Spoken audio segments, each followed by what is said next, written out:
ព្រះសម្មាសម្ពុទ្ធមិនមែនទើបតែកើតនៅក្នុងជាតិនេះឡើយជាតិកំណើតដំបូងរបស់ព្រះសម្មាសម្ពុទ្ធដែលតាំងប្រាថ្នានៅក្នុងការក្លាយទៅជាព្រះសម្មាសម្ពុទ្ធនោះមានមនុស្សភាគច្រើនដែលមិនដែលបានដឹងការពិតទៅព្រះសម្មាសម្ពុទ្ធសាមណគោតមដែលយើងបានឮជាប្រចាំព្រះអង្គមិនមែនទើបតែកើតនៅក្នុងជាតិនេះតែមួយជាតិហើយបានត្រាស់ដឹងធម៌ក្លាយទៅជាព្រះសម្មាសម្ពុទ្ធនោះទេក៏ប៉ុន្តែការពិតនោះគឺ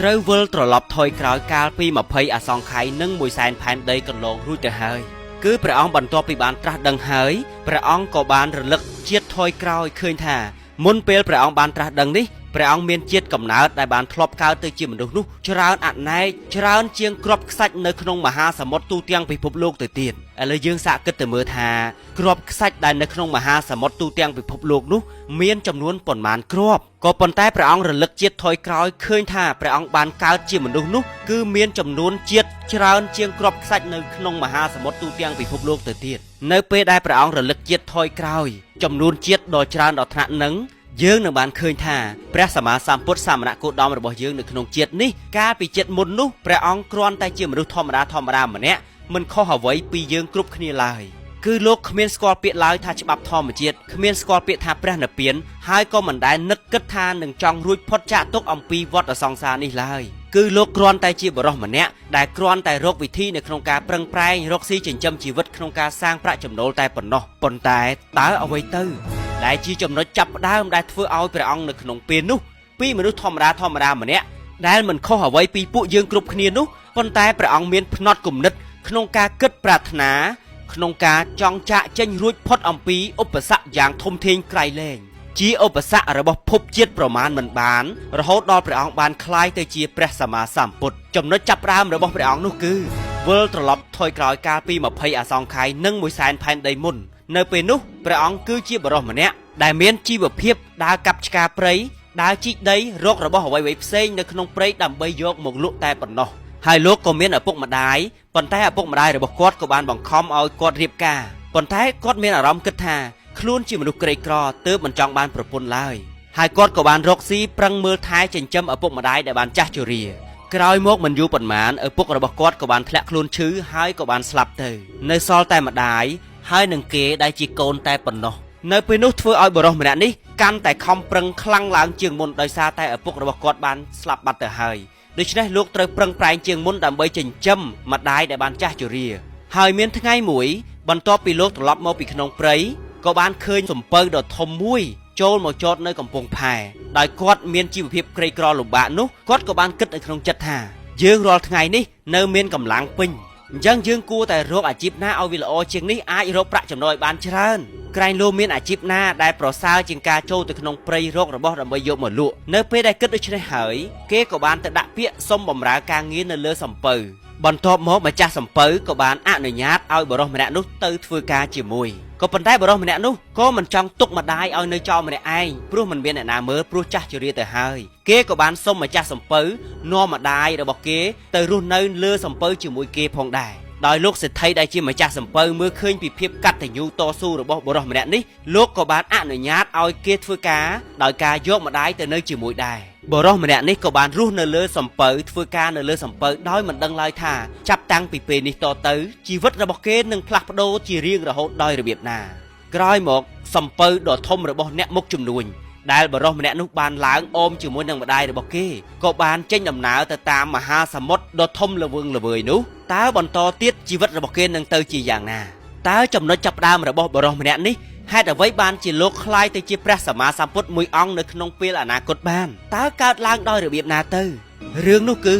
បន្ទាប់ពីបរិសម្នាក់នោះបានធ្វើការនៅលើសំពៅដែលអណ្ដែតនៅលើចលសារផ្ទៃមហាសមុទ្រជីវិតរបស់បរិសម្នាក់នេះក៏មានជីវភាពធូរធារជាងមុនគេក៏មានលុយកាក់កាន់តែច្រើនជាងមុនហើយយកមកចិញ្ចឹមមាតារបស់គេឲ្យល្អប្រសើរឡើងដោយភាពកតញ្ញូរបស់គេធ្វើឲ្យជីវិតរបស់គេកាន់តែធូរប៉ុន្តែសំណាងល្អមិនបានយូរប៉ុន្មានសំពៅដែលបានចេញដំណើរទៅតាមមហាសមុទ្រនោះបានតែប៉ុន្មានថ្ងៃក្រោយមកនៅក្នុងយប់មួយក៏មានព្យុះដ៏កំណាចបោកបក់ព្យុះភ្លៀងស្ទើរតែបាក់មេឃធ្វើឲ្យបរិសម្នាក់នោះបានដឹងអំពីហេតុការណ៍ក៏បានចូលទៅរកម្ដាយរបស់ខ្លួនដោយមានការបារម្ភយ៉ាងខ្លាំងអស់ពីជីវិតដោយមានសេចក្តីភិតភ័យតក់ស្លុតយ៉ាងខ្លាំងដែលមិនធ្លាប់មានពីមុនមកថាតើម្ដាយរបស់គេនឹងទៅជាយ៉ាងណាបើសិនជាសំពៅលិចដោយភាពភ័យខ្លាចតក់ស្លុតរន្ធត់អស់ពីជីវិតនោះវាក៏បានកើតឡើងពិតប្រាកដ សោកនាដកម្មក៏បានកើតឡើងមហាសំពៅមុខជំនួយដ៏ធំត្រូវបានខ្យល់ព្យុះបោកបក់រហូតខ្ទេចខ្ទីនៅកណ្ដាលសមុទ្រនៅក្នុងយប់ងងឹតឈឹងមួយដែលជាពេលវេលាគ្មានពន្លឺព្រះអាទិត្យបំភ្លឺសូម្បីតែបន្តិច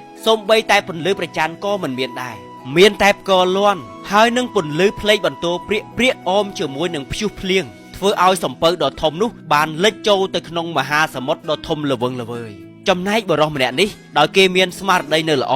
គេក៏ស្ពាយមេដារបស់គេខំប្រឹងអស់ពីជីវិតដើម្បីហែលនៅក្នុងមហាសមុទ្រដ៏ធំល្វឹងល្វើយដែលរកត្រោយមិនឃើញនោះនៅពេលដែលគេហែលយកមេដារបស់គេទៅបានតែបន្តិចពន្លឺភ្លេចបន្ទោព្រាកបុរសម្នាក់នោះក៏បានងាកក្រោយក៏បានមើលឃើញអំពីមនុស្សទាំងឡាយនៅក្នុងសំពៅនោះកំពុងតែហែលប្រវេប្រវាដើម្បីធ្វើយ៉ាងណាឲ្យរួចផុតអំពីជីវិតក៏ប៉ុន្តែមួយសន្ទុះក្រោយមកទៀតពន្លឺភ្លេចបន្ទោព្រាកម្ដងទៀតដែលបានជះនៅលើផ្ទៃមហាសមុទ្រនោះបុរសម្នាក់នោះក៏បានងាកទៅម្ដងទៀតស្រាប់តែគេលែងឃើញអ្វីទាំងអស់ឃើញតែឈាមក្រហមអណ្ដែតត្រៀបត្រានៅលើផ្ទៃមហាសមុទ្រដោយមានត្រីធំជាច្រើនដែលធំក្លិនឈាមនោះបានចូលទៅខំទៅស៊ីមនុស្សដែលបានហែលនៅបរិវេណក្បែរសំពៅលិចនោះគ្មានសល់ធ្វើឲ្យបុរសម្នាក់នេះមានភាពភ័យខ្លាចតក់ស្លុតកាន់តែខ្លាំងឡើងគេក៏បានខំប្រឹងហែលឲ្យរួចផុតអំពីវងត្រីដ៏កំណាចប្រឹងស្ទើរតែអស់ពីជីវិតជាមួយនឹងកម្លាំងតស៊ូដោយភាពភ័យខ្លាចតក់ស្លុតអូមជាមួយនឹងការស្ពាយមេដាផងនោះមិនយូរប៉ុន្មានគេក៏អស់កម្លាំងលហិតលហៃ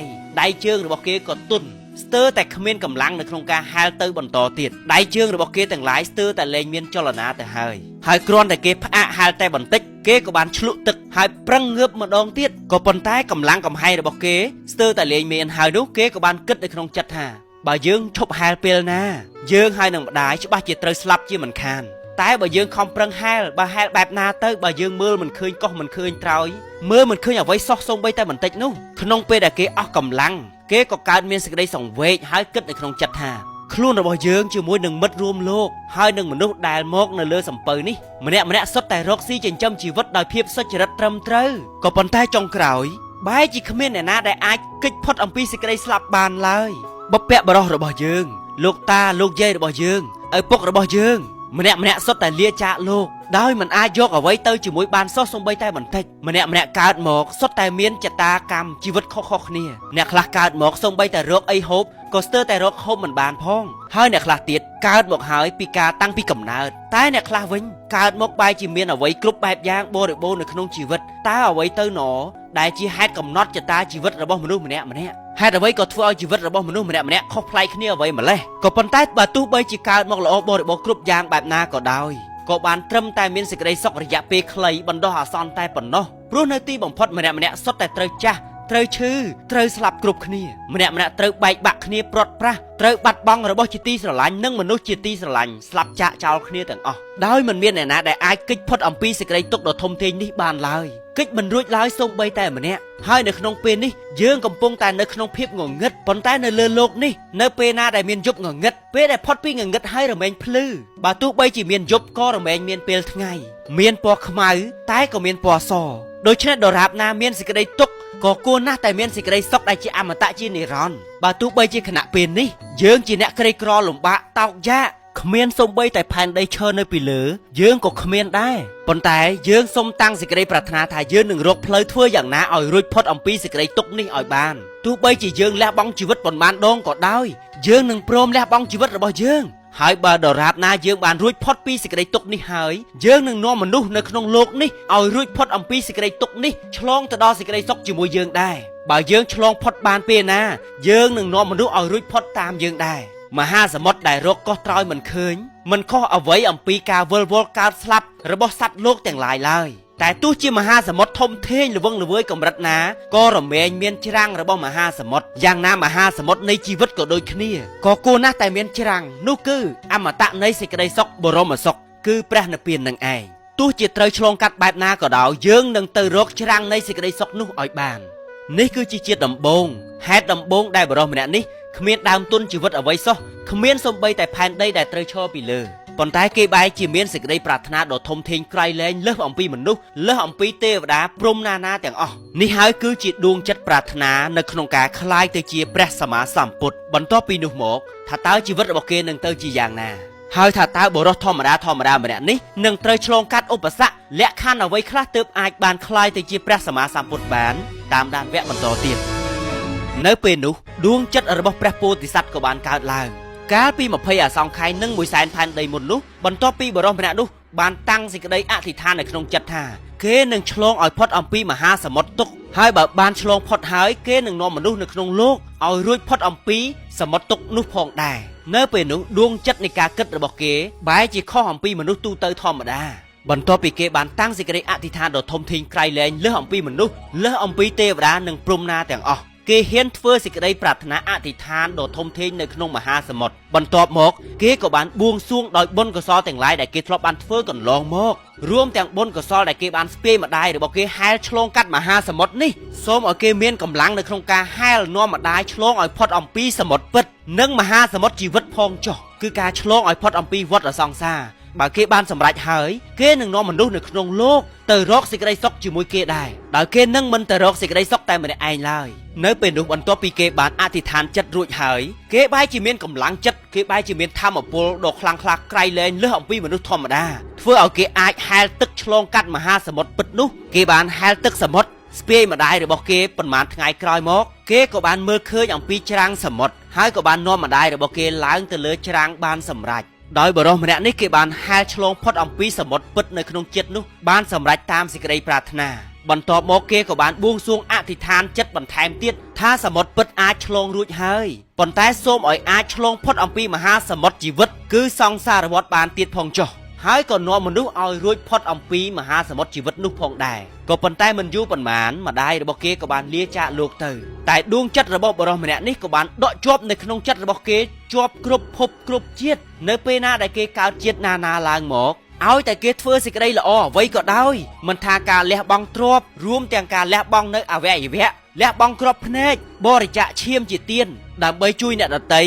ឬក៏សូម្បីតែគេត្រូវលះបង់ជីវិតដើម្បីជួយអ្នកដទៃក៏ដោយគេនឹងតាំងសេចក្តីអធិដ្ឋាននៅក្នុងចិត្តដដែលនោះគឺសូមឲ្យគេអាចឆ្លងផុតអំពីមហាសមុទ្រជីវិតគឺវដ្តសង្សារហើយជួយឲ្យអ្នកដទៃអាចរួចផុតអំពីមហាសមុទ្រជីវិតនោះផងដែរហើយគ្រប់ពេលដែលគេកើតគ្រប់ភពគ្រប់ជាតិណាក៏ដោយគេនៅតែគិតបែបនេះរហូតដល់7អសង្ខ័យដូច្នេះមិនថាគេកើតទៅជាអ្វីក៏ដោយគេនឹងមាននាមមួយទៀតថាឈ្មោះថាពោធិសត្វរហូតកន្លងទៅ7អសង្ខ័យបរិសម្នាក់នេះក៏មានសេចក្តីល្អកាន់តែខ្លាំងឡើងកាន់តែក្រៃលែងថែមទៀតដោយពាក្យអធិដ្ឋានដដែលនេះគេចាប់ផ្ដើមលែងអធិដ្ឋាននៅក្នុងចិត្តតែម្យ៉ាងក៏ប៉ុន្តែគេបានពោលវាចាលន់វាចាប្រាប់អ្នកដទៃឲ្យមនុស្សទេវតារួមទាំងព្រំបានដឹងឮផងថាការធ្វើសេចក្តីល្អទាំងឡាយការលះបង់គ្រប់បែបយ៉ាងសូម្បីតែជីវិតរបស់គេគឺគេប្រាថ្នានៅក្នុងការចាក់ចែងឲ្យផុតអំពីវដ្តសង្សារនៅពេលដែលគេឆ្លងផុតរួចហើយគេនឹងជួយអ្នកដទៃឲ្យរួចផុតទៅជាមួយដែរទោះបីជាគេកើតមកគ្រប់ភពគ្រប់ជា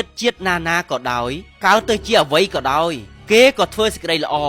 លះបង់ជីវិតគ្រប់ពេលដែលគេធ្វើសេចក្តីល្អហើយគេតែងតែពោលវាចាលន់វាចាហើយប្រកាសទៅឲ្យមនុស្សនិងទេវតារួមទាំងព្រំទាំងឡាយបានដឹងថាគេនឹងចាក់ចេញឲ្យផុតអំពីវដ្តសង្សារហើយនាំអ្នកដទៃឲ្យរួចផុតទៅជាមួយដែរគ្រប់ភពគ្រប់ជាតិដែលគេបានកើតមកគេនឹងមាននាមឈ្មោះថាពោធិសត្វជារៀងរហូតតទៅដូច្នេះការតាំងសេចក្តីប្រាថ្នាអធិដ្ឋានដើម្បីក្លាយទៅជាព្រះសម្មាសម្ពុទ្ធនោះគឺការឆ្លងឲ្យផុតអំពីវដ្តសង្សារហើយនាំអ្នកដទៃនៅក្នុងលោកទៅជាមួយដែរគឺជាសេចក្តីប្រាថ្នាដ៏ធំធេងក្រៃលែងដូច្នេះមិនថាអ្នកណាក៏ដោយចុះដែលមានសេចក្តីប្រាថ្នាបែបនេះទាំងគិតនៅក្នុងចិត្តទាំងលន់វាចាប្រាប់គេឯងឲ្យដឹងបើទោះបីជាគេត្រូវបដូរដោយជីវិតក៏ដោយគេនឹងមិនបោះបង់សេចក្តីព្យាយាមហើយបុគ្គលម្នាក់នោះក៏មានឈ្មោះថាជាព្រះពោធិសត្វភ្លាមព្រះពោធិសត្វមានចំនួនច្រើនណាស់នៅក្នុងលោកនាពេលបច្ចុប្បន្នហើយលោកដែលយើងរស់នៅសពថ្ងៃនេះការពិតទៅក៏មិនមែនមានតែភពផែនដីយើងតែមួយប៉ុណ្ណោះដែរព្រះសម្មាសម្ពុទ្ធព្រះអង្គត្រួតមើលដោយញាណទស្សនៈ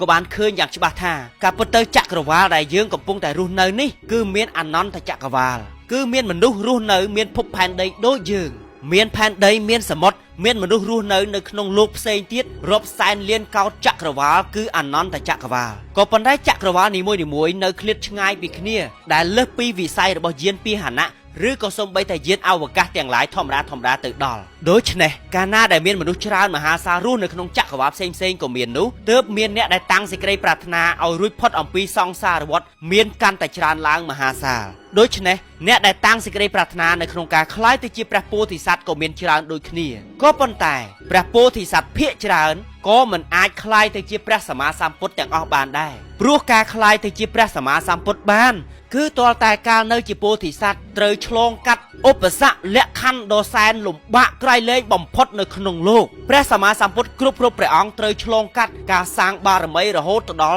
30กรุบบริโภคเติบอาจเมียนบนบารมีกรุบให้พระองค์ดึงตราดึงทอโดยพระองค์เองคล้ายติจิพระอรหันตสมมาสัมพุทธตาบารมีคือจะไว้บารมีคือจิการสร้างในสิกรีละอคือบนโดยการยกสัจยกเชี่ยมยกชีวิตจิตดำต้นดำใบเฟื่อในสิกรีละอหายจุยเนี่ยดดไตพระโพธิสัตว์แต่งหลายมันทาการมกปนมานพบปนมานเจียดคือเตยแต่สร้างบนสันซ้อมบารมีแต่งดอบโดยเมียนใจเจนจิบใบรวมแต่งออกเตยคือ30มันทาบารมีอุปบารมีนังปารมัตถบารมีโดยพระสมมาสัมพุทธระบบยืงตรุบ้านสำได้ท่าพระองค์ตัวการเปิดได้สร้างบารมีจิพระโพธิสัตว์นุกรอนรายการและบังกรอบในเฟื่อจิตเตียนดับใบจุยเนี่ยดดไตคือวิจารณ์เจียงกายได้เรียนในเรื่องเมตติดให้พระองค์บานและบองซัดเชี่ยมเฟื่อจิตเตียนดับใบจุยเนี่ยดดไตก็จารณ์เจียงแผ่นได้ให้หนึ่งตึกสมดในขนมโลกนี่ติดบ่สันจิกาบริจาไซสะขบาลดับใบกัดพระราชและบองชีวิตดับใบสร้างบารมีดับใบจุยเนี่ยดดไตขบาลนุ่มเมียนจำนวนจารณ์เจียงพลายดงได้รวมโจคเนียแต่งอ้อในขนมโลกในเลือแผ่นได้ติดโดยใช้หายได้ซาแต่แหลกคันในโครงการคลายติจิพระสมมาสัมพุทธหลุมบะไกลแรงเป๊กเติบเถื่อเอาพระโพธิสัตว์เมียนจำนวนติดตุยนะได้อาชลงพดเถื่อกรุบแหลกคันโดยไซน์หลุมบะนี่หายบานคลายติจิพระสมมาสัมพุทธบานเนี่ยได้อาชลงกัดอมปีแหลกคันนี้บานเมียนติดตุยบ่เทียบจมวยหนึ่งพระโพธิสัตว์ได้ปรารถนาในขนมโลกนี่ให้บรรทอปิบริจาและบองชีวิตบนบารมีกรุบหายเติบบ้านตะตูกาพี่ก่อได้เตียงทานหนึ่งบานคลายติจิพระสมมาสัมพุทธปิดประกอบพระสมมาสัมพุทธระบบยึงองปีปัจจุบันบนตัวปีเมียนกาอธิษฐานในขนมเตยมหาสมุทรกาปีมาเพยอาซองไข่นึ่งมวยแสนพันไดมุนรู้จะหายโลกกบาลกึดในขนมจัดระหดตดอปรำปีอาซองไข่หายบนบารมีระบบโลกเฟื่อบนต่อตีดล้อนเวจาปรับมนุษย์เทวดาพรุ่มเอาเกบานดังทานโลกปรารถนาแบบนึ่งโลกเตยปราเปเวลีสันซอมบนบารมีระหดตดอปรำบ้วนอาซองไข่แถมตีดบนต่อโมโกตตูบานกาพี่ก่อจีมวยหนึ่งพระสมมาสัมพุทธองนามวยดับใบเอาเตียงทานหนึ่งบานคลายติจิพระสมมาสัมพุทธปิดประกอบโดยมันเมียนเอาไว้พลักดูก็ปนใต้บนตัวปีตตูบานกาพี่ก่อทานหนึ่งบานตรัสจีพระสมมาสัมพุทธให้ก็ได้ก็เตยสร้างบนบารมีทเวกลแถมตีดระหดตดอบ้วนอาซองไข่นึ่งมวยแสนแผ่นใดแถมตีดเติมสิกรีปรารถนากาอธิษฐานกาปูลวิจารหนึ่งกาเจาะอนุวัตเฟื่อในโครงการสร้างบนบารมีอุปบารมีปรมัตถบารมีเฟื่อโดยมันเรียทอยและบังชีวิตจิตดำต้นได้มันได้สระเนาะพระโพธิสัตว์แต่งหลายเตยบริจาในทรัพย์สมบัติบริจามนุษย์จิตตีสระลังมันทาบทแพร่เยียหรือก็ทรงใบแต่อวัยวะได้เชิงกรอบแนกรวมแตงชีวิตกรุบแบบอย่างตัวแต่บนบารมีกรุบตืบอายคลายเตยจีพระสมมาสัมพุทธบานโดยชนะหายตุ่มรวมแต่พระองค์บานคลายเตยจีพระสมมาสัมพุทธบานพระองค์เตยและบ้องชีวิตดำใบจุยเนี่ยดไตตู้ใบจีพระองค์หลุมบะเวทเนียไกลเลยแบบหน้าก็ได้ก็พระองค์มันรุนเรียมันเรียถอยได้บรรทอปิบนบารมีระบบพระองค์กรุบบริโภคหายในขนมเจียดจงกล่าวพระองค์ก็บานคลายเตยจีพระริจบดสุดทอดทะบานเจงบัวหายก็เฟื่อตุกขรักกระยาโดไกลเล่นได้ขมิ้นเนี่ยนะได้อาจเฟื่อบานโดยพระองค์ติดนุในตีบ่มพดพระองค์ก็บานตรัสดังในกราวดามปูที่พระได้ยืงลือโตเขเนียจีประจำหายทั้งไงได้พระองค์บานสำรัจในสิกได้ปรารถนาระบบพระองค์บานคลายติจิพระอรหันตสมมาสัมพุทธกรุบบริโภค100%นุคือจิตทั้งไงได้พระองค์บานสำได้ในธรรมจักรกับปวัตนโสดบานโดยชนะหายพระสมมาสัมพุทธสามณกุฎอมระบบยืงพระองค์ก่อสร้างบารมีแบบปัญญาธิกะเตยปราเปวิเลียระหดตอมมาเพยอาซองไข่นึ่งมวยแสนแผ่นได้เตอพระองค์บานคลายเตจีพระสมมาสัมพุทธกรุบบริโภคให้นักคลาก็เนยสองสายถาตามวยอาซองไข่นึ่งปนมานโดยพระสมมาสัมพุทธตอพระองค์ตรงบานอุปมาท่าอาซองไข่คือเจียวไว้ได้มันอาจรวบบ้านก็ปนใต้บ่อเส้นจีเอาอุปมาเอายืงรบจำนวนกรอบตึกเพลียงได้เพลียงทะเลปีเลืออากาศมกหายเพลียงแต่งยุบแต่งไงจำนวนใบชะนำ ភ្លៀងទូទាំងពិភពលោករហូតដល់លិចចក្រវាល3ឆ្នាំបើសិនជាយើងអាចរាប់ចំនួនគ្រាប់ទឹកភ្លៀងទាំងអស់នៅក្នុងចក្រវាលទាំង3ឆ្នាំនឹងបាននោះហើយគឺជាចំនួន1អសង្ខ័យដូច្នេះព្រះសម្មាសម្ពុទ្ធព្រះអង្គត្រូវកសាងបារមី20អសង្ខ័យនិង100,000ផែនដីបានន័យថាផែនដីដែលកើតឡើងហើយមានមនុស្សរស់នៅដូចយើងសពថ្ងៃនេះរហូតដល់ផែនដីត្រូវឆេះរលាយទៅវិញរាប់ទុកថាមួយផែនដីចុះទម្រាំតែមួយអសង្ខ័យផែនដីហើយក្នុងមួយផែនដីទម្រាំតែកើតឡើងហើយឆេះផែនដីត្រឡប់ទៅវិញថាតើយើងកើតប៉ុន្មានភពប៉ុន្មានជាតិនេះគឺជាជីវិតនៅក្នុងការកសាងបុណ្យបារមីរបស់ព្រះពោធិសត្វក្នុងការក្លាយទៅជាព្រះសម្មាសម្ពុទ្ធដែលព្រះអង្គមានជីវិតជាមនុស្សធម្មតាម្នាក់តាំងពីយូរលង់ណាស់មកហើយរហូតបានក្លាយទៅជាព្រះសម្មាសម្ពុទ្ធដែលមនុស្សភាគច្រើនមិនដែលបានដឹងរហូតដល់ព្រះអង្គមានបុណ្យបារមីគ្រប់បរិបូរណ៍ដែលអ្នកណាក៏ដោយដែលបានធ្វើបុណ្យជាមួយនឹងព្រះអង្គរមែងបានបុណ្យមហាសាលហើយអ្នកណាដែលធ្វើសេចក្តីមិនល្អចំពោះព្រះអង្គសូម្បីតែគិតនៅក្នុងចិត្តក៏បាបមហាសាលដូចគ្នាហើយការដែលព្រះអង្គត្រូវកសាងបុណ្យកសាងបារមីដែលយូរអង្វែងយូរសែនយូរដល់ថ្នាក់នេះព្រះអង្គមានហេតុផលតែមួយគត់នោះគឺដើម្បីជួយសង្គ្រោះអ្នកដទៃឲ្យជួបនៅធម៌អមតៈឲ្យរួចផុតចាកទុក្ខដូចជាមួយនឹងព្រះអង្គដែរ